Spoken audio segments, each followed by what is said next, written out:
কারণ নবীকে মানা, অনুসরণ করা উম্মতের জন্য নফল না ফরজ? ফরজে কিফায়া না ফরজে আইন?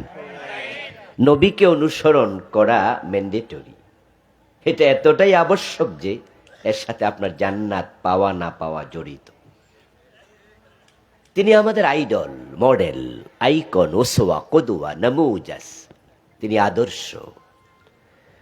হুবহু জীবনের প্রতিটি ক্ষেত্রে তাকে অনুসরণ করে জীবন সাজানো, এটা আমাদের জন্য একবারে আবশ্যকীয় কর্তব্য। এর বাহিরে যাওয়ার কোনো অনুমতি নেই। আমরা ঘুমাতে গেলে রাসূলকে অনুসরণ করি, ডান কাতে ঘুমাই। আল্লাহুম্মা বিসমিকা আমুতু ওয়া আহইয়া বলে ঘুমাই। আমরা ঘুম থেকে উঠেও আবার রাসূলের শিখানো দোয়া আলহামদুলিল্লাহিল্লাযী আহইয়ানা বাদামা আমাতানা ওয়া ইলাইহিন নুশুর পড়ে উঠি। আমরা খাওয়ার সময়ও ডান হাতে খাই। বাম হাতে যদি হঠাৎ করে গ্লাস থাকে, ডান হাতে হয়তো খাবারের জুটা লেগে আছে, ময়লা লেগে আছে, ডান হাতটা বিজি, ব্যস্ত। এরপরও আমরা আস্তে করে বাম হাতের গ্লাসের নিচে হলো ডান হাতটা লাগাইয়া দেই। বাম হাতে আমরা খাই না, কারণ আমার রাসূল বাম হাতে খাওয়া পছন্দ করতেন না। খাওয়ার সময় ভাবি আমার রাসূলের মর্জি কি, পছন্দ কি। ইভেন টয়লেটে যাওয়ার সময় আমরা ডান পা আগে দেই না, বাম পাটাই দেই, কারণ টয়লেটে রাসূলুল্লাহ বাম পা দিয়ে ঢুকতেন। আমরা চুল কাটার সময় ভাবি আমার রাসূল কিভাবে কেটেছেন। আমার প্রিয় ভাই রাসূলুল্লাহ সাল্লাল্লাহু আলাইহি ওয়াসাল্লাম আমাদের জন্য এতটাই অনুকরণীয়, অনুসরণীয় যে ওনার সাথে যদি ইবাদত না মিলে, ইসলাম না মিলে, ওই ইবাদত ওই ইসলামের মূল্য আল্লাহর কাছে এক পয়সাও নাই। আল্লাহ তাআলা বলেছেন, লাকাদ কানা লাকুম ফি রাসূলিল্লাহি উসওয়াতুন হাসানাহ। রাসূলুল্লাহর জীবনে তোমাদের জন্য উত্তম মডেল রেখেছি, তাকে অনুসরণ করো, তাহলে জান্নাত পাবে, ক্ষমা পাবে, আল্লাহর ভালোবাসা পাবে। জান্নাত, ক্ষমা, আল্লাহর ভালোবাসা রাসূলের অনুসরণের সাথে সম্পৃক্ত। কুল ইন কুনতুম তুহিব্বুনাল্লাহ ফাত্তাবিউনি ইউহিব্বুকুমুল্লাহ ওয়া ইয়াগফির লাকুম যুনুবাকুম ওয়াল্লাহু গফুরুর রহিম। সুবহানাল্লাহ পড়েন। হে নবীজি, আপনি বলুন, তোমরা যদি আল্লাহকে ভালোবাসতে চাও, আল্লাহর ভালোবাসা পেতে চাও, তাহলে আমি নবীকে অনুসরণ করো। দুনিয়াতে যত নবী এসেছিলেন সব নবীকে আল্লাহ ইমাম বানিয়েছেন, অনুসৃত বানিয়েছেন, উম্মতকে অনুসারী বানিয়েছেন।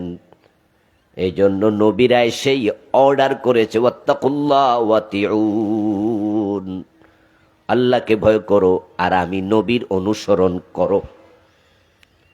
নবী তার বাবাকে বলেছে আমাকে অনুসরণ করো।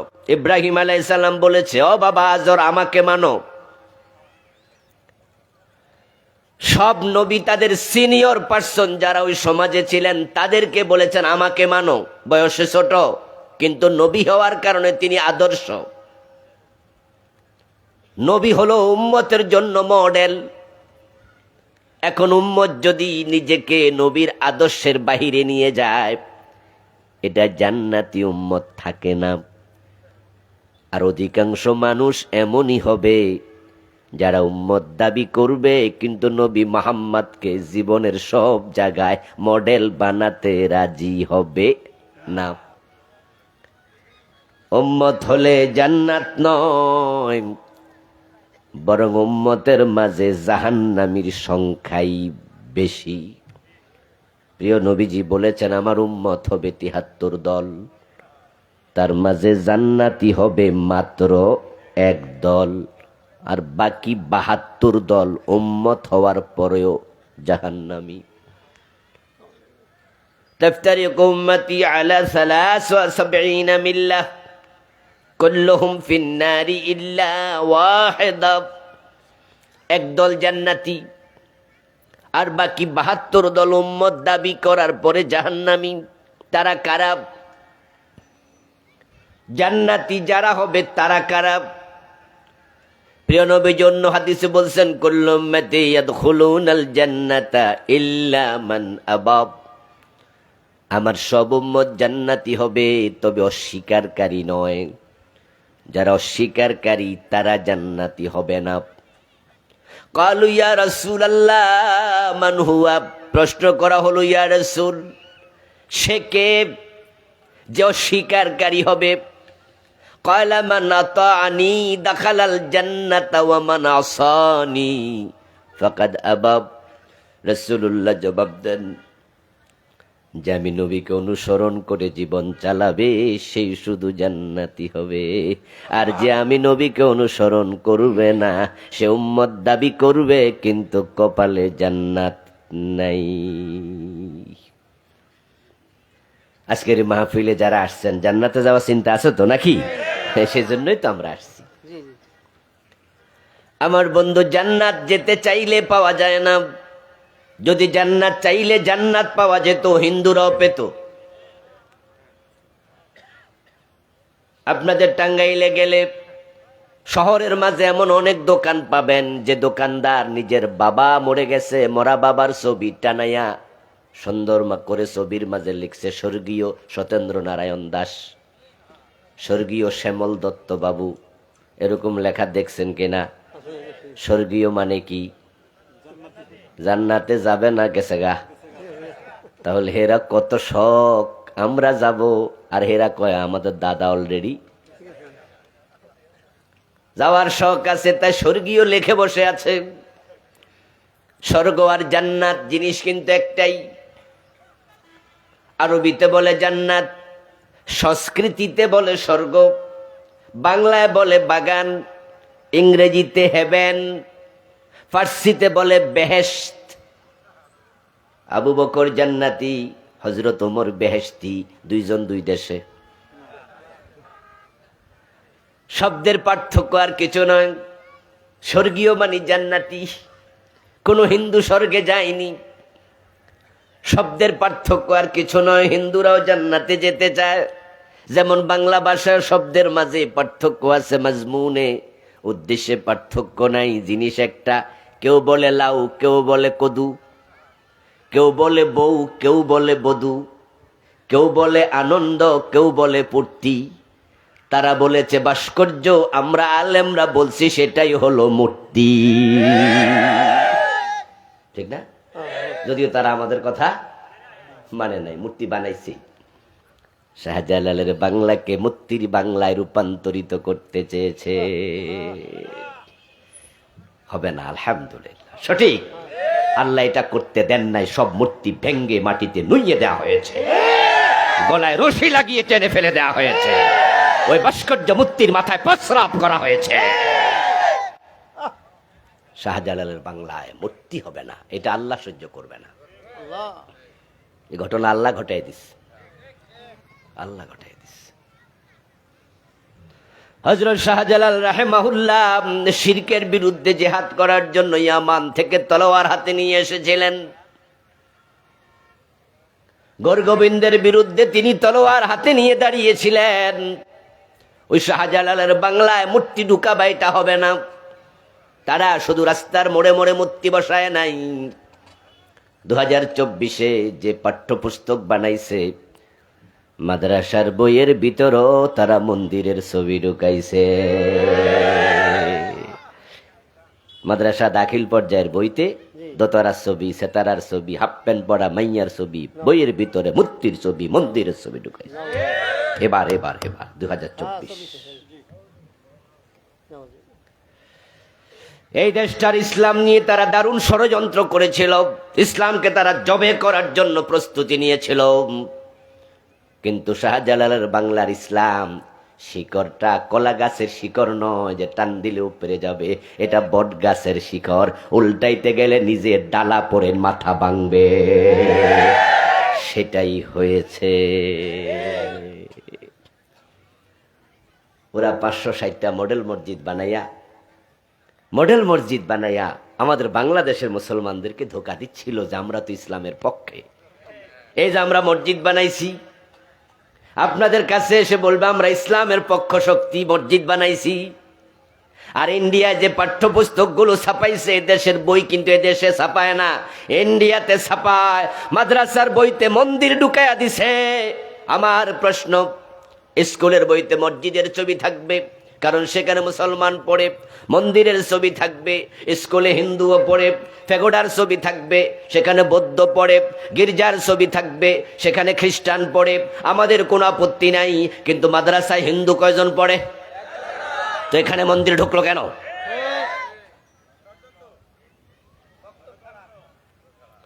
কথা কি বোঝেন?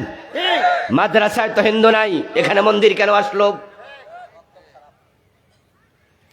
আপনাদের কাছে আমার জিজ্ঞাসা, যে যে দল করেন করেন গা, বিবেকটাকে ঠিক রাখেন, বিবেক বেচ্ছা দিয়েন না। যে বিবেক বিক্রি করে দেয়, পাগলের যেমন বিবেক নাই, যে দলের কাছে অন্ধ সেও হাফ পাগল, তারও বিবেক থাকে না। ইব্রাহিমের সন্তান তো বাবার বিরোধিতা করে অভ্যস্ত হবে। বাবা যদি অন্যায় করে, ইব্রাহিমের বাবা আজর মূর্তি পূজা করেছে, নবী ইব্রাহিম বাবার পক্ষ নিছে না বিপক্ষে দাঁড়াইছে? বাবা যদি অন্যায় করে, ইব্রাহিমের সন্তানেরা বাবার বিপক্ষ কথা বলবে। এটা হলো বিবেক। আপনাদের কাছে আমার প্রশ্ন, বিবেক আসেনি এবার একটু দেখি, নাকি বেচালাইছেন আল্লাহ জানে। আচ্ছা বলেন তো, মাদ্রাসা কি দোতারা শেখানো হয়? হারমোনিয়াম? তো মাদ্রাসার বইয়ের ছবির উপরে, পৃষ্ঠার উপরে হারমোনিয়াম কেন? বাড়ি যাবেন, বাড়ি যাইয়া যাদের স্কুলে পড়ে, মাদ্রাসায় পড়ে বাচ্চারা, বইয়ের মাঝে লেখা আছে দাখিল 6ষ্ঠ শ্রেণী, দাখিল 7ম শ্রেণী। দাখিল মানে কি স্কুল নাকি? বোঝেন তো? দাখিল 6ষ্ঠ শ্রেণী, দাখিল 7ম শ্রেণী মানে মাদ্রাসার বই। বাংলাদেশ মাদ্রাসা শিক্ষা বোর্ড সিল আছে, বইতে লেখা আছে। ওই মাদ্রাসার বইতে দোতারার ছবি কেন ঢুকলো? এখানে হাফ প্যান্ট পরা মাইয়ার ছবি কেন আসলো? মন্দির কেন ঢুকলো? এদেশে 560টা 550 মডেল মসজিদ বানায়া মুসলমানকে খুশি রাখে, আর মাদ্রাসার ভিতরে মন্দির ঢুকাইয়া দিল্লির দাদাদেরকে খুশি রাখতে চাইছে।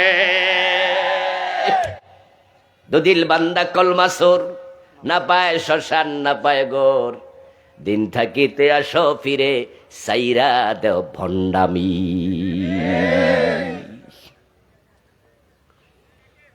প্রিয় ভাইয়েরা, বলছিলাম রাসূলুল্লাহ সাল্লাল্লাহু আলাইহি ওয়াসাল্লামকে অনুসরণ না করলে জান্নাত নাই, জান্নাত চাইলে পাওয়া যায় না।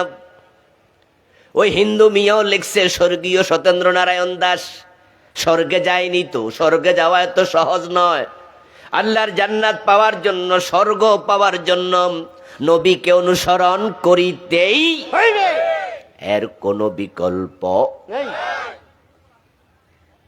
কিছুক্ষণ আগে জিজ্ঞেস করছিলাম জান্নাতে যাইতে চান কিনা, সবাই কইছেন হ্যাঁ। এবার জান্নাতে একা একা যাবেন না নবীর সাথে যাবেন? একা একা যাইতে চাইলে ধাক্কা খাওয়া লাগবে। হাসরে ধাক্কা, মিজানের গোড়ায় ধাক্কা, ফুলসেরাতে ধাক্কা। ডক্টর ইউনূস সাহেব এই তো মাস দেড়েক আগে জাতিসংঘের অধিবেশনে গেছে। উনি প্রধান উপদেষ্টা হওয়ার পরে জাতিসংঘের অধিবেশনে গেল 7 জনকে সাথে নিয়ে। তার মাঝে বৈষম্য বিরোধী ছাত্র আন্দোলনের 2 জন ছিল, কম বয়সী পোলাপান, একটা ছেলে আর একটা মেয়ে, মাহফুজ, সাথে আর একটা মাইয়া গেছে। জাতিসংঘের অধিবেশনে যদি ডক্টর ইউনূসের সাথে ওই 2 জন না ঢুকতো, আলাদা যদি ভিসা চাইতো, ভিসাও পাইতো না, যাওয়া দূরের। আমেরিকার ভিসা পাওয়া এত সোজা? এই যে 2 বাচ্চা পোলাপান চলে গেল জাতিসংঘের অধিবেশনে, আপনি এটা কিভাবে দেখছেন? আলাদা ভিসা চাইলে ভিসাই দিত না।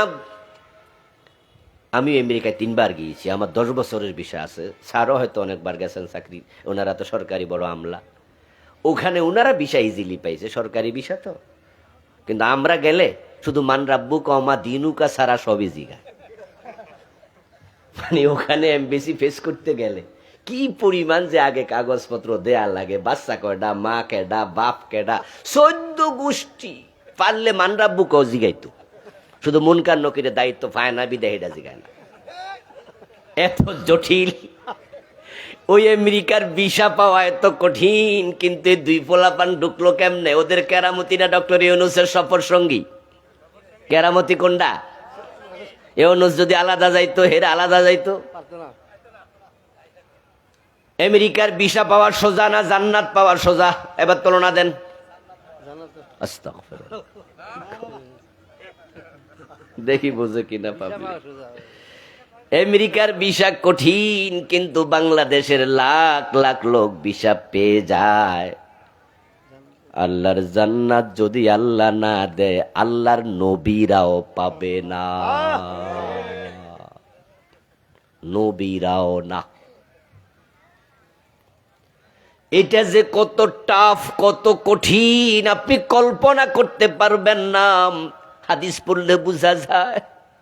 হাশরের ময়দানে আল্লাহ যখন প্রকাশিত হবেন কাহার সুরুত ধরে, তখন সব নবী নাফসি নাফসি বলে চিৎকার দিতে শুরু করবে।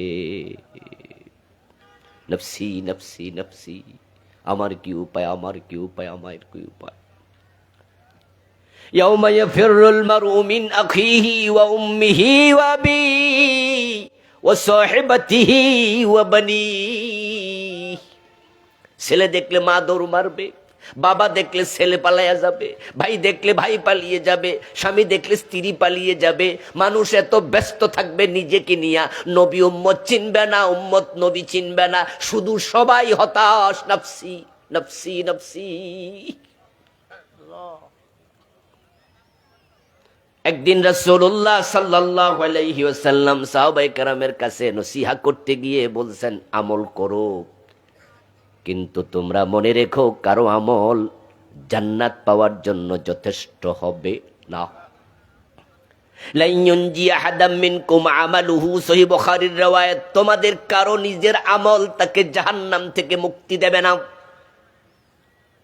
জাহান্নাম থেকে মুক্তি পাইয়া জান্নাত পাওয়ার জন্য যেই পরিমাণ আমল করা উচিত, ও পরিমাণ আমল করার সামর্থ্য কোনো মানুষের নাই। কিলা ইয়া ওয়ালা আনতা ইয়া রাসূলুল্লাহ, ক্বালা লা ইল্লা আন ইয়াতাগাম্মাদানি আল্লাহু বিরাহমাতিহি। কোন একজন সাহাবী দাঁড়ালেন, ইয়া রাসূলুল্লাহ, আমাদের আমল তো কম, কিন্তু আপনার আমল তো অনেক বেশি। আপনি তো নামাজে দাঁড়ালে পা ফুলে যায়, আপনি তো রুকুতে গেলে লম্বা রুকু দেন, মা আয়েশা বলছে সেজদার কথা আপনার মনে থাকে না। লম্বা সেজদা দিতেন, মা আয়েশা মনে করতো সেজদায় মরে গেলেন কিনা। আপনি তো সাওমে বেসাল রাখেন, আপনি তো সারাক্ষণ জিকিরে মাশগুল থাকেন, আপনি তো মাসুম নিষ্পাপ বেগুনা, আপনি কি আমল করে জান্নাত পাবেন না? ক্বালা লা, রাসূল বলে না না, আমল করে জান্নাত পাওয়া আমার পক্ষে সম্ভব না। ইল্লা আন ইয়াতাগাম্মাদানি আল্লাহু বিরাহমাতিহি, তবে আমি জান্নাত পাবো, আল্লাহ আমাকে রহমতের চাদর দিয়ে ঢেকে রেখেছে। আমি নবী মুহাম্মদ জান্নাত পাবো আল্লাহর রহমতের কারণে। আমেরিকার ভিসা পাওয়া যায়, আল্লাহর জান্নাত আল্লাহ না দিলে পাওয়া যায় না।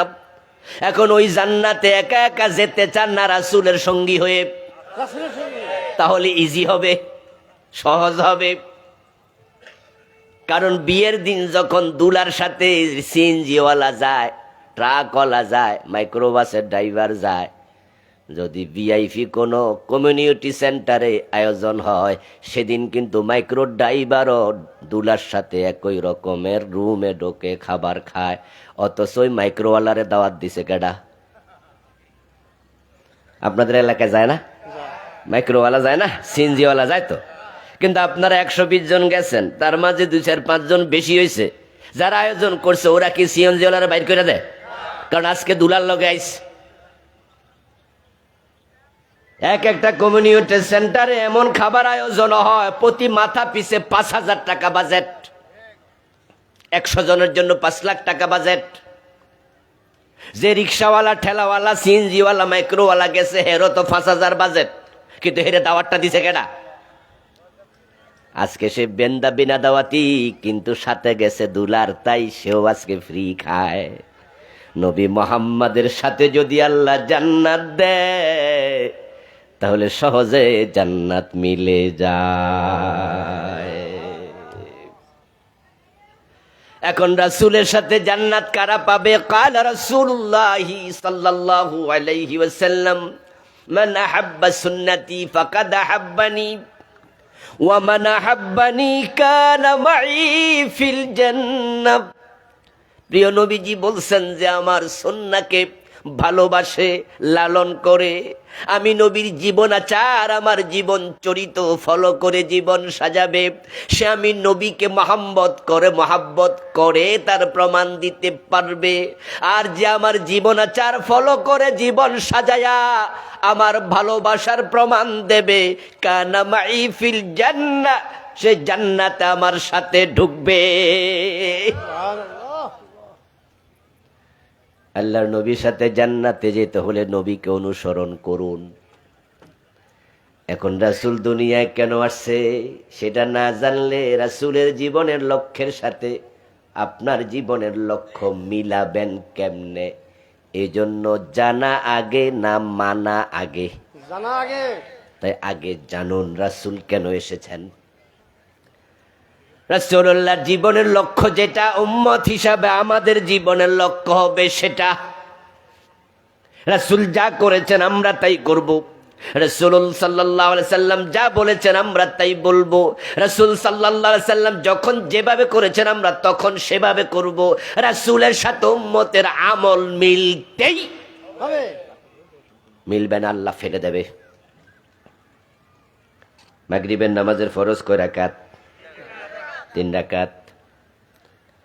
ইমাম সালাম ফিরাইলো, সব মুসল্লি সালাম ফিরাইলো, মধ্যবয়স্ক মুরব্বী, দাড়ি টাড়ি পাইকা গেছে, একবারে ঠনঠন্না বুড়া না, বয়স 65-র মতো। ওই আল্লাহর বান্দা সালাম না ফিরে খারাইয়া গেছে, আরো 1 রাকাত পড়লো, তারপরে সালাম ফিরাইলো। তার মাগরিব হইল কয় রাকাত? পাশে বসাই ইয়াং ছেলে হে খেল করছে, কিরে চাচা যে 4 রাকাত পড়লো ভুল করলো নাকি? সালাম ফিরানোর পর ধরছে, চাচা মাগরিব তো 3 রাকাত, আপনি যে 4 রাকাত। চাচা কয় তোরটা তুই পর, বুঝা শুনাই পড়ছি। এখন যুবক বলতেছে বুঝলাম না চাচা, কি বুঝা শুনা পড়লেন? কইছি না তোরা তোরটা তুই পর। কয় চাচা আমি কি আপনারে কামড়াইছিনি, জিগাইছি না, ঘটনাটা কি? কই বাতিজা রে, ঘটনা হলো যৌবনকালে কত নামাজ কাজা করছি, সরকারে চাকরি করছি, কত জায়গায় কত কিছু খাইছি, কত জায়গায় ফেসে পড়ছি। এই জন্য অবসরে গেছি 2-3 বছর আগে, সিদ্ধান্ত নিছি এখন থেকে হুজুর সালাম ফিরাক, আমি ফিরামু। 1 রাকাত করে বাড়াইয়া দিছি মাগরিব, তাহলে অতীতের কিছু হইল কাজা হইব, কাফারা হইব। এই কথা শুনে ইয়াং ছেলে বলে চাচা গজব করছো, কাফারা তো দূরের কথা, তোমার আমও নাই, সালা সুদ্দা, তোমার তো নামাজি বাদ, 3 রাকাত বাদ। এখন মুরব্বী কয় কি কসরে, কেন বাদ, অপরাধ কি? ওইসব তোমার আমি বুঝাইতে পারবো না, সুন্নত ফরো, হুজুরের কাছে যাই, হুজুর কি কয় শুনি। হুজুরের কাছে যাওয়ার পরে ইমাম সাহেব শুই না একই কথা বললো, চাচা তোমার নামাজতে মাগরিব যে গত 3 মাস ধরে 2-3 বছর ধরে পড়তাছ সবই শেষ, আম সালা সুদ্দা। এবার মুরব্বীর প্রশ্ন, হুজুর আমি তো 4র্থ রাকাতে সোনার বাংলা গান গাই নাই, আমি তো সূরা ফাতিহাই পড়ছি।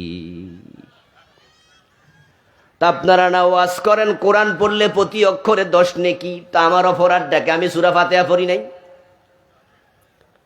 3 বার সুবহান রাব্বিয়াল আযীম, 6 বার সুবহান রাব্বিয়াল আলা বাড়াইয়া পড়ছি, একটা রুকু বেশি, 2টা সেজদা বেশি দিছি, তো আল্লাহ আমার সব বাদ দিয়ে দিল, অপরাধটা কি করছি? হুজুর বলছে চাচা যুক্তি আছে কথায়, কথায় যুক্তি আছে, অপরাধ তো করেন নাই, সূরা পড়ছেন, রুকু দিছেন, সব তো ভালা, কিন্তু আল্লাহ আপনার এটা ফালাইয়া দিবে, কারণ আপনার নামাজটা রাসূলুল্লাহর সাথে মিলে নাই। قال رسول الله صلى الله عليه وسلم خذوا عني مناسككم صلوا كما رأيتموني أصلي। ইসলাম মনমত হবে না, রাসূল মডেল, রাসূল আইডল। তিনি বলছে তোমার ইসলাম আমার থেকে শিখো। আমি নামাজ যেমনে পড়ি তুমি তেমনে পড়ো। রাসূল যেমন উম্মত হবে তেমন। রাসূল হচ্ছেন ইঞ্জিনের মতো, ট্রেন গাড়ির সামনে ইঞ্জিন থাকে। এই তো আপনাদের এখান দিয়ে কত ট্রেন আসে যায়, সামনে ইঞ্জিন দৌড়াচ্ছে, পিছনে বগি যদি অ্যাটাচ থাকে ইঞ্জিন বগিকেও টেনে নিয়ে দৌড়াবে।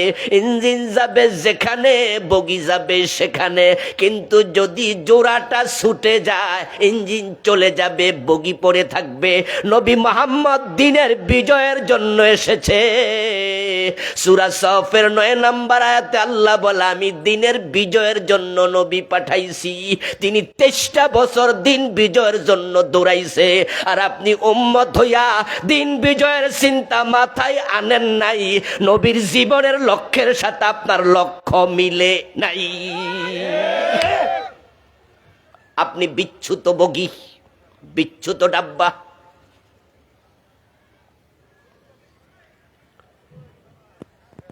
Well plan have to success, এটা মানুষের জীবনধারার কর্মসমূহের মূলনীতি। ভালো পরিকল্পনা কাজের সফলতার অংশ।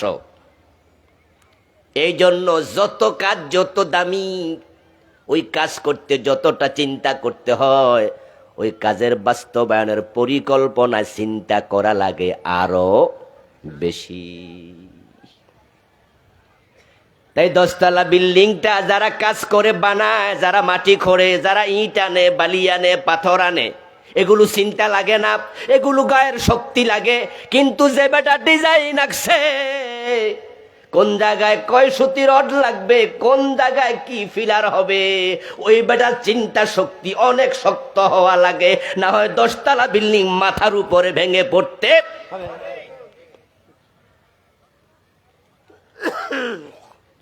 নবী মুহাম্মদ সাল্লাল্লাহু আলাইহি ওয়াসাল্লামকে জমিন আল্লাহ তাআলা কেন পাঠালেন উম্মত হিসাবে, সেটাই তো আজকে অনেকে জানে না।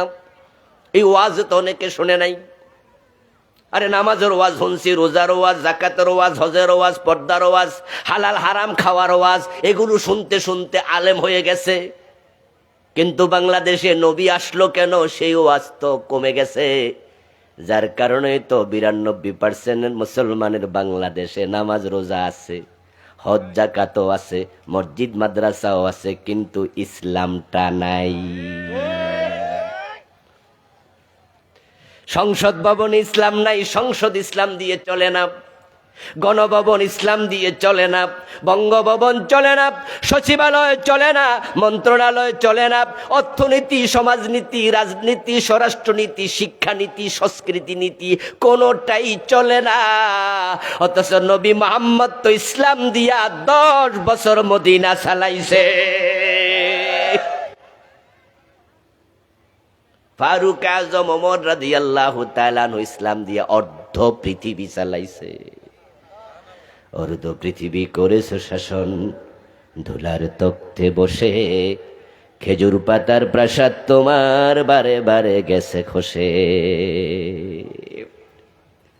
ইসলাম কালোজয়ী এক জীবন আদর্শের নাম, যেটা পরাজিত হতে পৃথিবীতে আসে নাই। আল্লাহ বলছেন 3টি আয়াতের 3টি সূরাতে ভিন্ন 3 জায়গাতে, হুয়াল্লাযী আরসালা রাসূলাহু বিল হুদা ওয়া দীনিল হক। তিনি আল্লাহ যিনি নবী মুহাম্মদকে পাঠালেন কোরআন দিয়ে, সত্য দিন ইসলাম দিয়ে। কেন পাঠালেন? উদ্দেশ্য একটা, আয়াত 3টা, সূরা 3টা। সূরা সাফ আয়াত নাম্বার 9, সূরাতুল ফাত আয়াত নাম্বার 28, সূরাতুত তাওবা আয়াত নাম্বার 33। মেসেজ একটা, লিয়ুযহিরাহু আলাদ্দীনি কুল্লিহি। আমি কোরআন দিয়া, ইসলাম দিয়া নবী পাঠাইছি সমাজে ইসলাম বিজয় করার জন্য। নবী মুহাম্মদ সাল্লাল্লাহু আলাইহি ওয়াসাল্লাম ইসলাম বিজয় করে তারপরে বিজয় ইসলাম আমাদের কাছে রেখে গেছে। 53 বছরের বাংলাদেশে ইসলাম দিয়ে দেশ কয়দিন চলেছে? বাংলাদেশ ইসলাম বিজয়ী অবস্থায় আছে না পরাজিত?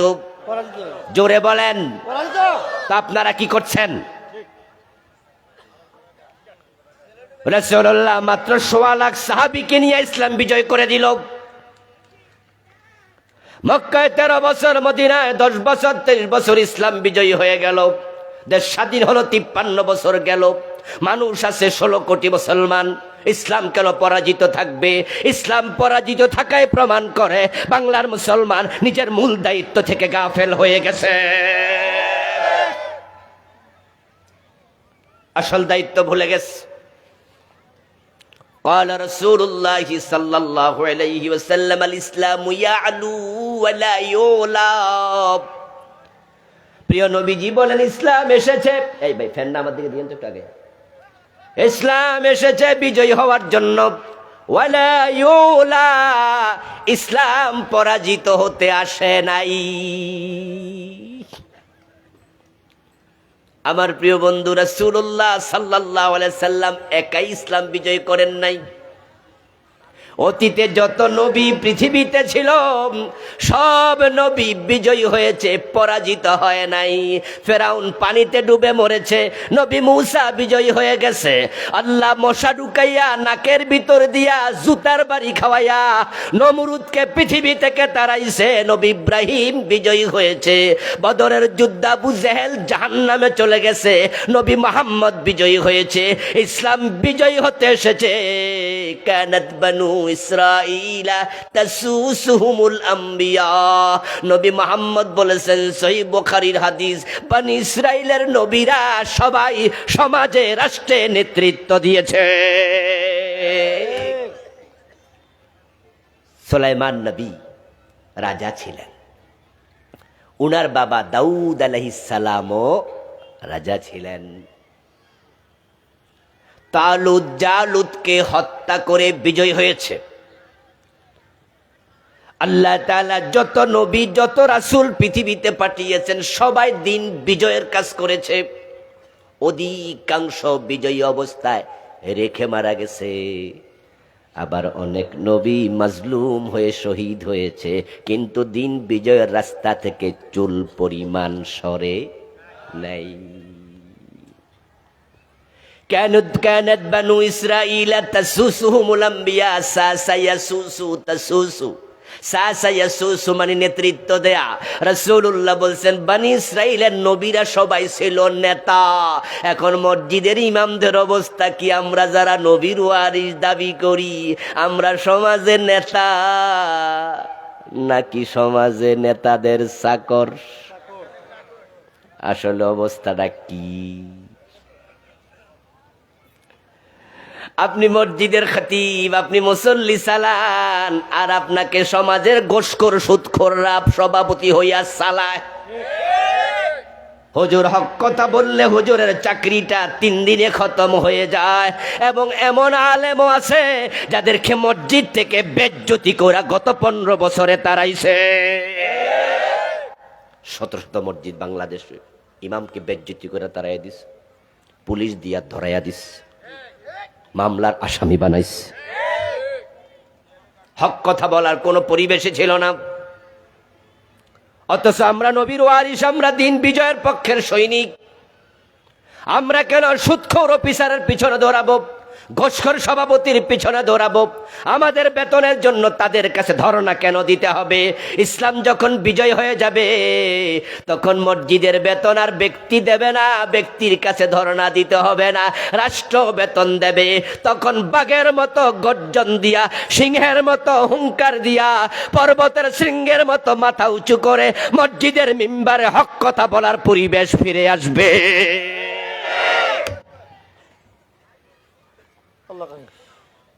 কিন্তু এখন ইসলাম পরাজিত হওয়ার কারণে বাংলাদেশে 100 মসজিদ যদি আপনি হিসাব করেন 95টা পাবেন যে সভাপতি সূরা ফাতিহাও শুদ্ধ কইরা পারে না। সিনেমা হলের মালিক মসজিদের সভাপতি, এমন ঘটনা বাংলাদেশে আছে কিনা? আমি জানি আছে। সুদী ব্যাংকের ডিরেক্টর, সুদী ব্যাংকের মালিক মসজিদের সভাপতি। অথচ সুদ খেলে ৭৩টা গুনাহ হয়, সবচেয়ে ছোটটা হলো নিজের মায়ের সাথে জেনা।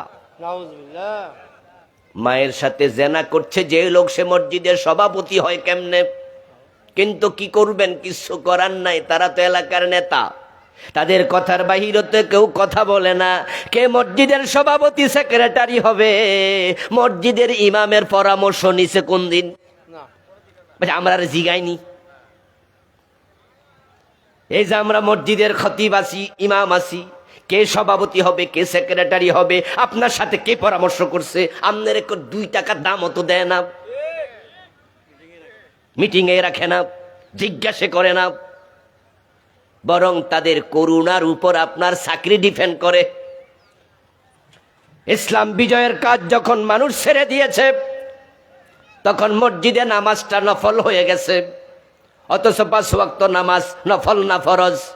তো ফরজ যদি হয়, মসজিদের পাশে দোকানে নামাজ চলাকালে বইয়া চা খায় কেমনে?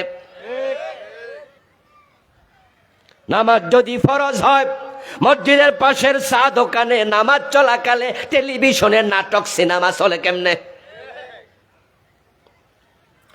নামাজ যদি ফরজ হয়, বাইতুল মুকাররমের দোতলায় জোহরের নামাজ চলে, ঠিক নামাজ চলাকালে নিচতলায় বেচা কেনাও চলে। যদি নামাজ উপরে হয়, মসজিদে মার্কেটের নিচতলায় বেচা কেনা চলে।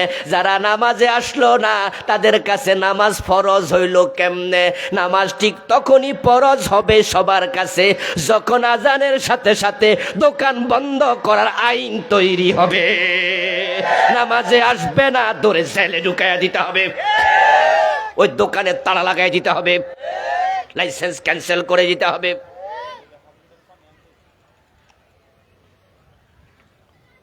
প্রিয় নবীজি সাল্লাল্লাহু আলাইহি ওয়াসাল্লাম বলেছেন, মাঝে মাঝে আমার মন চায় আজান হওয়ার পরে কাউকে ইমামতির জায়গায় দাঁড় করাইয়া দেই, তারপরে কিছু যুবককে সাথে নিয়ে মহল্লায় বেরোই পড়ি, যারা নামাজে আসে নাই তাদের ঘর বাড়িতে আগুন লাগাইয়া দেই। আজানের সাথে সাথে বেচা কেনা বন্ধ হবে, আজানের সাথে সাথে অফিস আদালত বন্ধ হয়ে যাবে, আজানের সাথে সাথে সবাই ওয়াদারুল বাই ফাসাউ ইলা যিকরিল্লাহ। আল্লাহর এই জমিনে যত কাজ আছে, নামাজের চেয়ে বড় কোনো কাজ হতে পারে না। বাইনাল মারই ওয়া বাইনাল শিরকি ওয়াল কুফরি তারকুস সালাম। কে মুমিন কে কাফের, তার পরিচয় হলো নামাজ। যে নামাজ পড়ে না, তাকে মুমিন বলার কোনো সুযোগ। মান তারাকা সালাতাম মুতাআম্মিদান ফাকাদ কাফার। প্রিয় নবীজি বলেছে, ইচ্ছা করে নামাজ ছেড়ে দিল, সে কুফরি করলো। নামাজ ফরজ আমরা সবাই জানি, কিন্তু বাংলাদেশের মুসল্লিদের অবস্থা হলো, জোহরে আছে আসরে নাই, মাগরিবে আছে এশায় নাই, জুমায় আছে ওয়াক্তিয়া নাই। এর মানে দাঁড়ালো, মনে চাইলে পড়ে, মনে চাইলে পড়ে না। তার কাছে নামাজ যে ফরজ, এই চিন্তাটাও নাই। ইসলাম যখন বিজয় হয়ে যাবে, ইমাম আবু হানিফা, শাফি, মালিক, আহমদ ইবনে হাম্বল রাহিমাহুমুল্লাহ 4 ইমাম একমত, যদি কোনো বালেগ নামাজ না পড়ে প্রমাণিত হয়, তাকে জেলে দিতে হবে। ইমাম শাফি রাহিমাহুল্লাহ বলেছেন, জেলে দেওয়ার আগে কিছু পিটুনি দিতে হবে। যখন এই দেশে দিন বিজয় হবে, সার্কুলার হয়ে যাবে, বাজারে বাজারে জানিয়ে দেয়া হবে, আজানের পর পর দোকান বন্ধ করো। একটু ভেবে দেখুন তো, আপনাদের কালিয়াতি, আপনাদের টাঙ্গাইল সদরে আজানের পর পর যদি সব দোকান ক্লোজ হয়ে যায়, সকল দোকানদার, সকল ক্রেতা দৌড়ায়া মসজিদমুখী হয়, তখন আজানের পর পর মনে হবে মৌসাকের দিকে মৌমাছি দৌড়ানোর মতো মুসল্লি মসজিদে দৌড়াচ্ছে। এত পরিমাণ মুসল্লি মসজিদে হবে, 3 বার 5 বার জামাত হওয়া লাগবে, মুসল্লি জাগা দেয়া যাবে না। এ দৃশ্য দেখে নয়ন জুড়াইয়া যাবে। বাংলাদেশের সব মানুষ নামাজি হোক, সব মানুষ নামাজ পড়ুক, এমন একটা পরিবেশ দেখার শখ আপনাদের আছে না নাই? ও তাবলীগের ভাই, আপনাকে বলছি, স্বাধীনতার আগে স্বাধীনতার পরে 53 বছর নামাজ পড়ো নামাজ পড়ো, তাবলীগের কত গাস্ত আপনি করলেন, কিন্তু ফজরের টাইমে তো মসজিদ খালি, আপনার ওয়াজে কামটা হলো কি?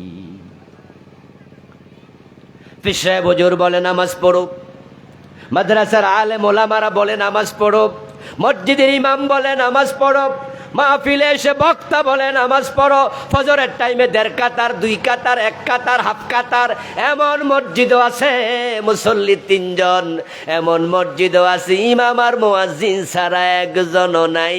এই ওয়াজ ফাও ফাও গেল, কার্যকরী হয় নাই। এই জন্য ইসলাম রাষ্ট্রকে দায়িত্ব দিয়েছে। সূরাতুল হজ আল্লাহ বলছেন, আল্লাযীনা ইম্মাক্কান্নাহুম ফিল আরদ আকামুস সালাহ ওয়া আতাউজ যাকাত ওয়া আমারু বিল মা'রুফি ওয়া নাহাউ আনিল মুনকার। যখন কোন ভূখণ্ডে আমি মুসলমানকে রাষ্ট্র ক্ষমতা দেব, তখন সরকারকে আমি 4টা দায়িত্ব দিলাম। আল্লাহ বলে 1 নাম্বার, আইন করে নামাজ কায়েম করতেই হবে।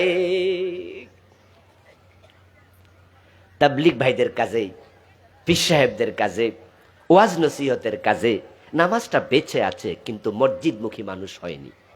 এই ওয়াজের সাথে সাথে যদি রাষ্ট্র আইন করত, তাহলে 2টা একসাথে কাজ করলে মসজিদ ভরে যেত।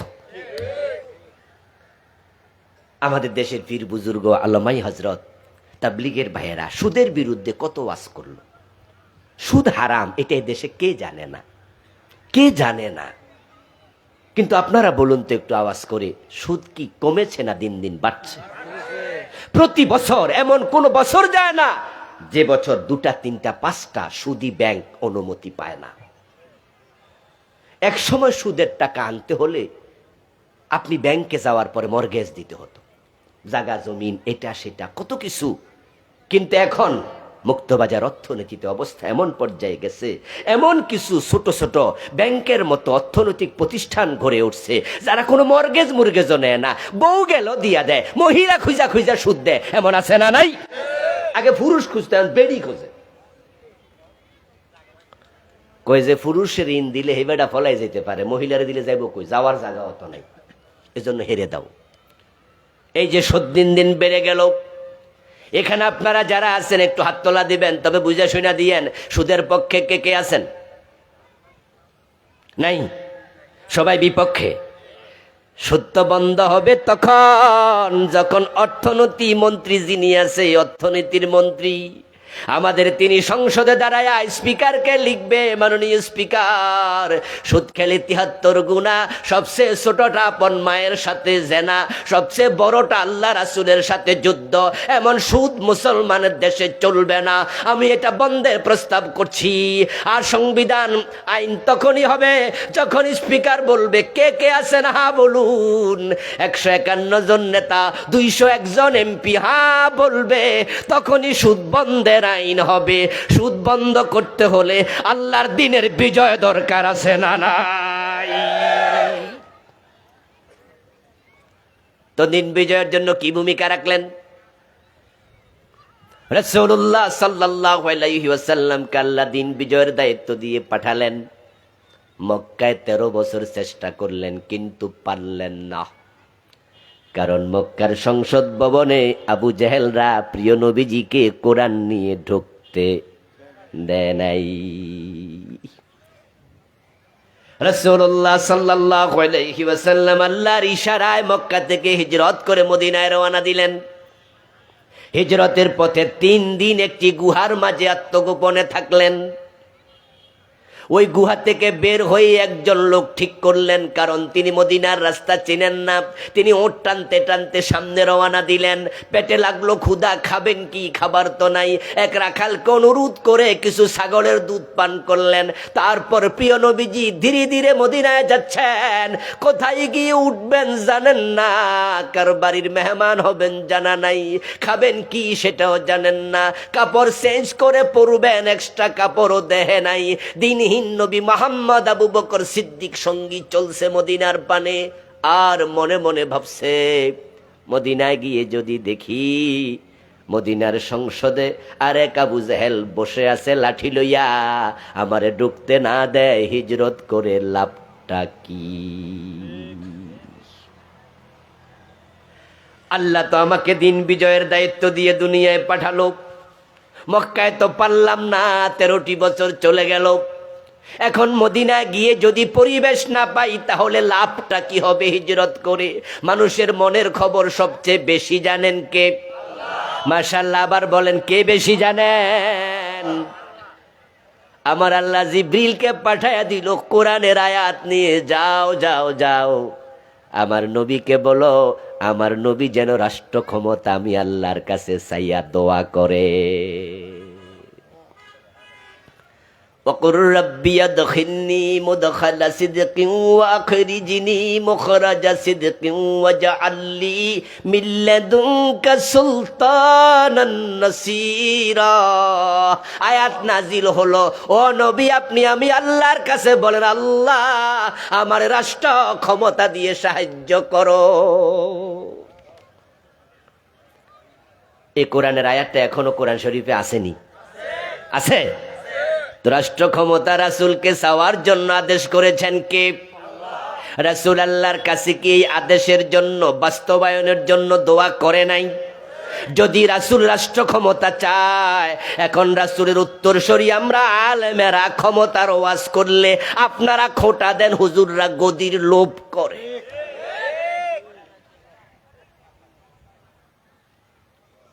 হুজুর মানুষ, ক্ষমতার কি দরকার?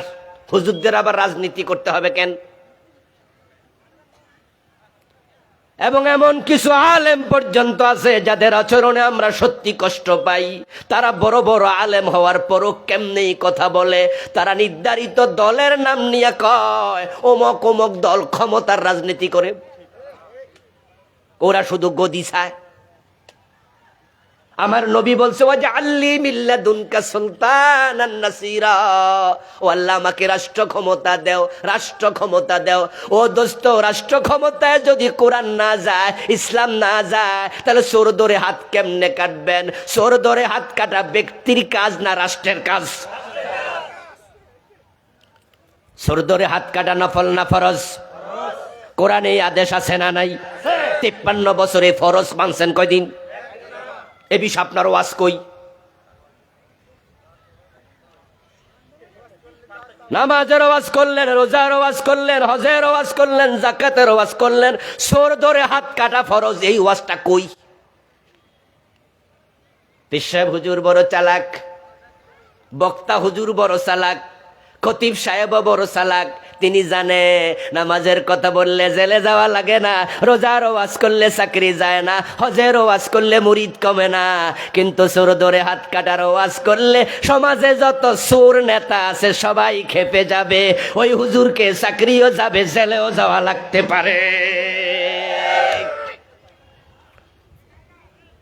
এজন্য ওয়াজ করতে গিয়েও খুব চালাকি কইরা ওয়াজ করে। এটার নাম দিছে হিকমত।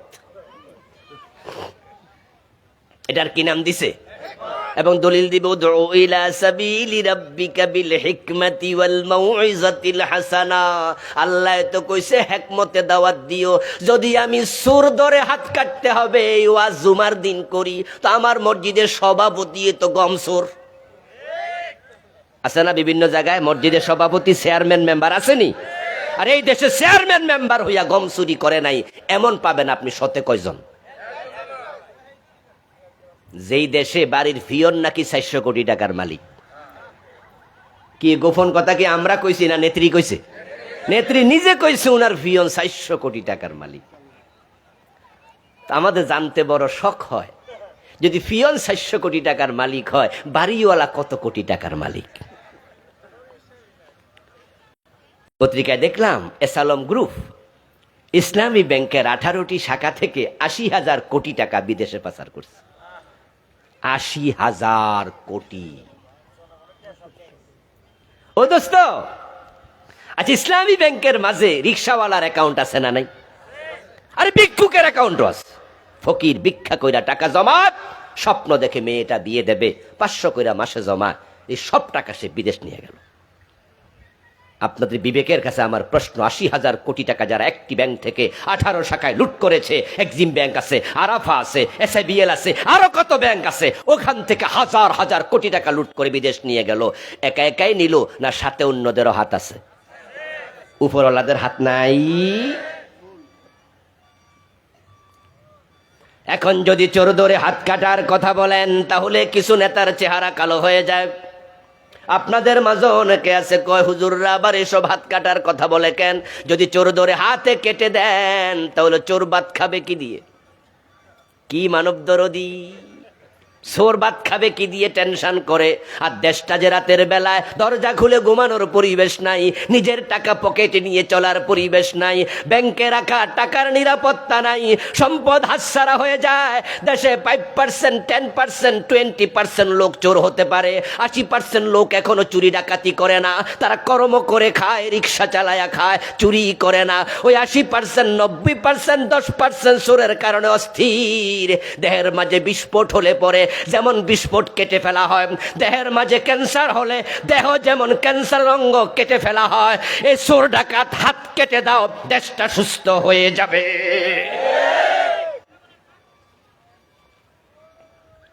ওদের পক্ষ হয়ে কারা কথা বলে? মানবাধিকারের নেতা সেজে কারা কথা বলে?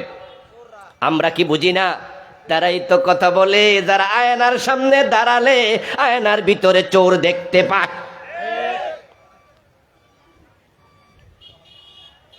ও দোস্ত, দিন বিজয় এত জরুরি, দিন বিজয় এত জরুরি। এই পর্দা পর্দা পর্দা, যেটার কারণে মানুষ জাহান্নামী হবে সবচেয়ে বেশি। যেই পর্যন্ত দেশে দিনই পরিবেশ আসবে না, 100% পর্দা করার সুযোগও থাকবে না। সিনেমা দেখার জন্য সিনেমা হলে যাওয়া লাগে না, এমন জায়গায় সিনেমার পোস্টার লাগায় যেখানে বুড়া বেড়ার চৌকো যায়। রাস্তায় বের হবেন, বেপর্দা নারীর অভাব নাই। 100 টাকা দিয়ে একটা আয়না কিনবেন, যে আয়না একটু মুখ দেখে গোসল করে চুল আশ্রাবেন। আয়না কিনে বাড়িতে আইসা উল্টায় দেখে আয়নার পিছনে বেড়ি ফিরি। নায়িকার ছবি, গায়িকার ছবি আয়নার পিছনে দিল কেন? আমার বুঝে আসে না। আমার দোস্ত, এই দেশে পর্দা করা এত কঠিন। রমজানের দিনে আপনি ঘর থেকে বের হন, অফিস থেকে ফিরে আসতে রোজা ছিদ্রের অভাব নাই, কারণ চোখের পর্দা জটিল হয়ে গেছে। তখনই আপনি চোখের পর্দা করবেন যখন বোরকা পরে নারীরা বের হবে। আর পর্দা করে নারীদেরকে বের করার জন্য শালীন পোশাকের আইন সংসদে যখন পাশ হবে, তখনই পর্দা কায়েম হবে। পর্দার জন্য সংসদে কোরআন ঢুকানো দরকার আছে না নাই? ওরা আইন বানাইছে ইফটিজিং এর বিরুদ্ধে, আমরা দ্বিমত করি না, ঠিক আছে। যদি কোনো মেয়েকে টিচ করে, আমার মেয়ে, আমার বোন, তাকে দুষ্ট ছেলে শীষ দেবে কেন? চোখ টিপবে কেন? তার ওড়না ধরে টান দিবে কেন? এ অধিকার তো নাই। এর বিরুদ্ধে আইন লাগবেই, আমরাও একমত। 6 মাস জেল দাও, 1 বছর জেল দাও, তাকে বিভিন্ন পানিশমেন্টে আনো। কিন্তু আমাদের একটি প্রশ্ন, যদি কোনো নারী এমন পোশাক পরে চলে যেই পোশাকে তার দেহের অংশ দেখা যায়, তাহলে যুবকদের মাথা বিগড়ানোর সম্ভাবনা আছে না নাই? আপনি মাছ ভাজি করে বিড়ালের সামনে রাইখা বিড়ালে লাঠি নিয়ে তাড়াবেন, এটা কি ঠিক? আপনি মাছ ভাজি করে বিড়ালের সামনে না রাইখা ডেকসিতে রাইখা ডাকনা দিয়ে দেন, তাহলেও তো গোশত হেফাজত, মাছ হেফাজত হয়ে যায়।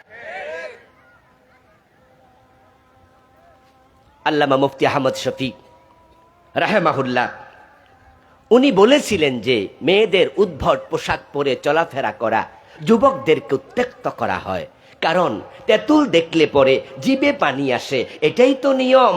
জিভে পানি আসার সময় আপনার জিহ্বা কি অনুমতি চায়? May I coming sir? তেঁতুল দেখলে পরে জিভে পানি আসবে, এটা নিয়ম। আগুনের কাছে মোমবাতি নিলে মোমবাতি গলে যাবে, এটা নিয়ম। মেয়েরা যখন উস্কো খুস্কো এলোমেলো পোশাক পরে রাস্তায় চলবে, যুবকরা উত্তেজিত হবে, এটাই নিয়ম। এই জন্য মেয়েদেরকে শালীন পোশাকের আইন বানাও। এই ওয়াজ করার কারণে জালেমগুলো এই মরহুম লোকটাকে তেঁতুল হুজুর বলে গালি দিয়েছে, মনে আছে না নাই?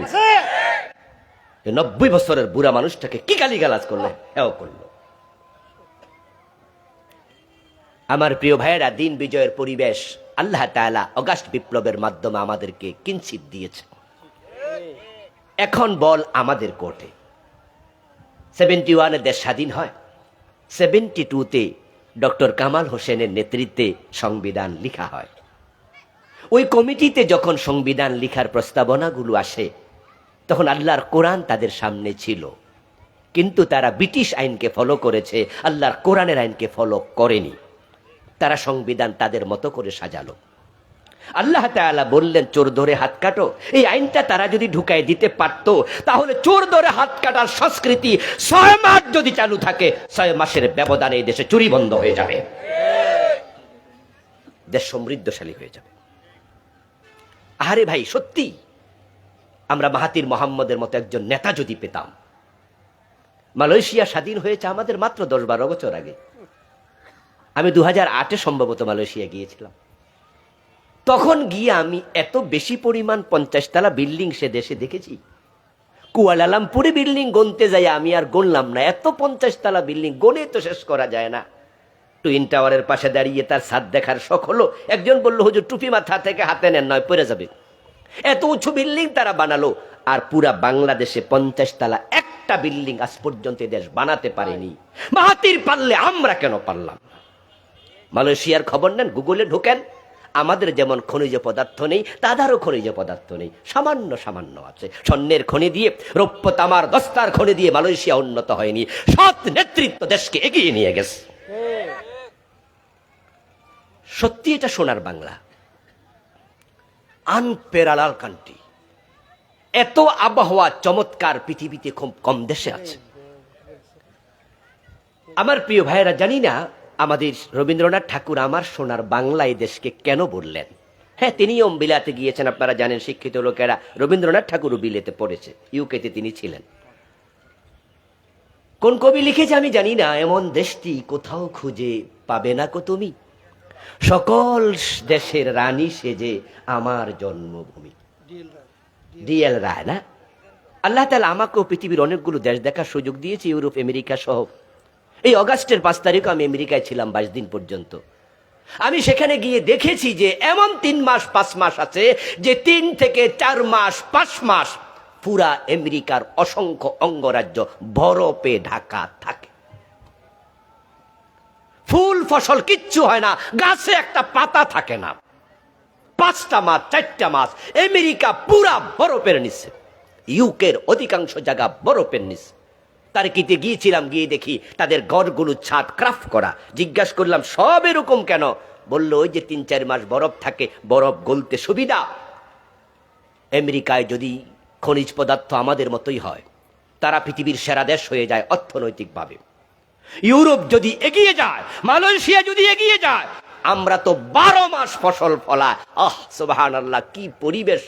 একটা আম খেয়ে আমের বিচিটা ফেলে দেন, 2 বছর পরে গিয়ে দেখবেন নিজে নিজে গাছ হয়ে গেছে, 3 বছরের মাথায় আম ধরতেছে।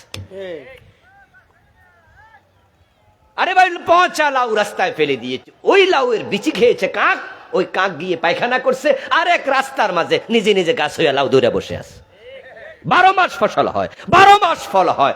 আমার দেশ তলাবিহীন জুরি কেন হবে? ব্যাংকে 5 লাখ টাকা চাইলে কেন পাবো না? ব্যাংক রিফিউজ করছে আমাদের চেক। এ দেশটাকে অর্থনৈতিকভাবে পঙ্গু করে দিয়েছে এই অসৎ নেতা।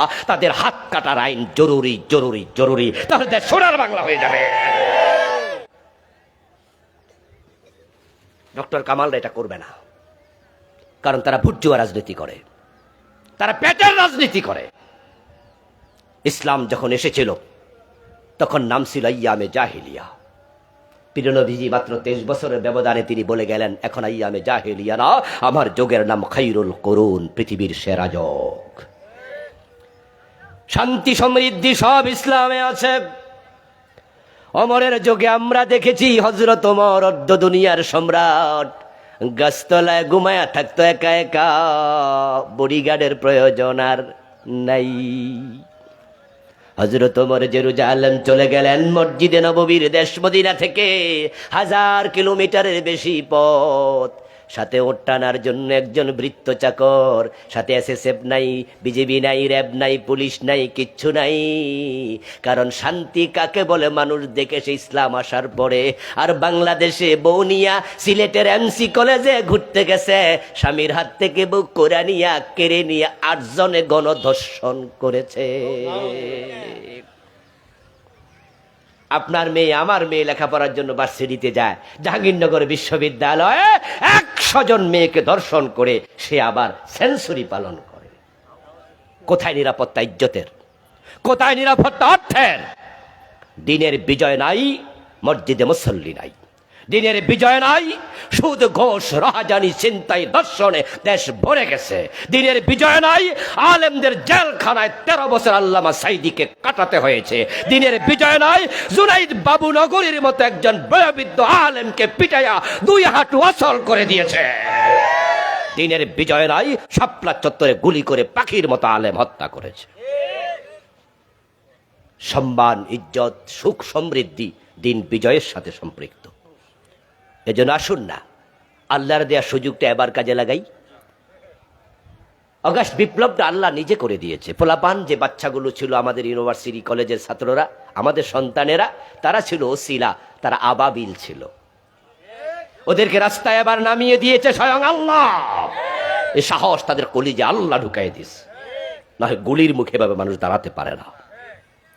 আল্লাহ সুযোগটা দিলেন, প্রধানমন্ত্রী পলায়ন করলো, উনার সাথে সংশ্লিষ্ট সাংবিধানিক ধারাগুলো আল্টিমেট মুলতবি হয়ে গেল। মন্ত্রী পরিষদ গোপনীয় হয়ে গেল, পালিয়ে গেল, তার সাথে সংশ্লিষ্ট সকল ধারা আল্টিমেট মুলতবি হয়ে গেল। 300 এমপি একসাথে পালিয়ে গেল, তার সাথে সংশ্লিষ্ট সকল ধারা মুলতবি হয়ে গেল। ইতিমধ্যে প্রস্তাবনা উঠেছে সংবিধান রিরাইট করতে হবে, আবার লিখতে হবে। কেউ কেউ বলেছেন এটাকে বাতিল করে নতুন করে লিখতে হবে। 92% মুসলমান আমরা যদি দাবি তুলি এই সংবিধান দরকার নাই, কোরআনকে সংবিধান বানাতে হবে। আল্লাহ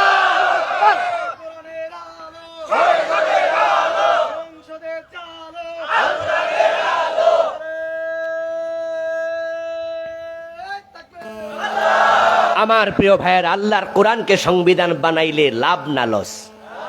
লাভ আছে কিনা? কারো দ্বিমত নাই তো? কোরআনে আছে সমৃদ্ধি, কোরআনে আছে উন্নতি। কোরআন যখন সংবিধান হবে তখন মানুষ ন্যায় বিচার পাবে।